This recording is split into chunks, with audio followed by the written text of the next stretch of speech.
Now, even worse, from the point of view of Britain and the Americans, Nasser began to purchase arms from countries in the Soviet bloc.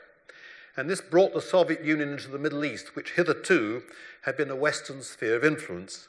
And it made the tripartite declaration useless because the West could no longer control the balance between the two sides.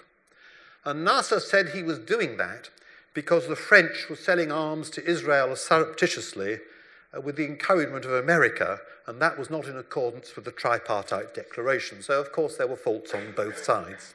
Still, Egyptian friendship with the Soviet bloc annoyed the British and the Americans, and they began to wonder whether they shouldn't cut aid to Egypt as a result, and in particular whether they shouldn't end the financing of the Aswan Dam in Egypt, which they had promised.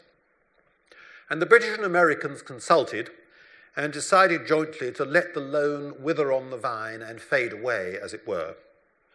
But the Americans faced a particular problem from the Senate, which was extremely annoyed at Egypt's flirtation with the Soviet bloc and asked, quite reasonably, why countries which were hostile to America should get as much aid as countries which were friendly to America.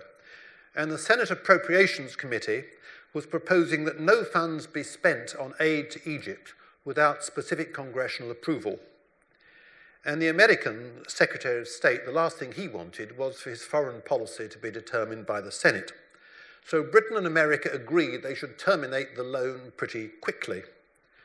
And this was done by the American Secretary of State, John Foster Dulles, but he did it in an abrupt and humiliating way, and he could indeed be very tactless.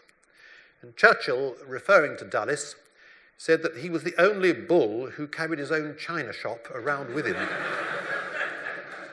And what he should have said to the Egyptians was that they wouldn't get the money because they were being helped by the Russians.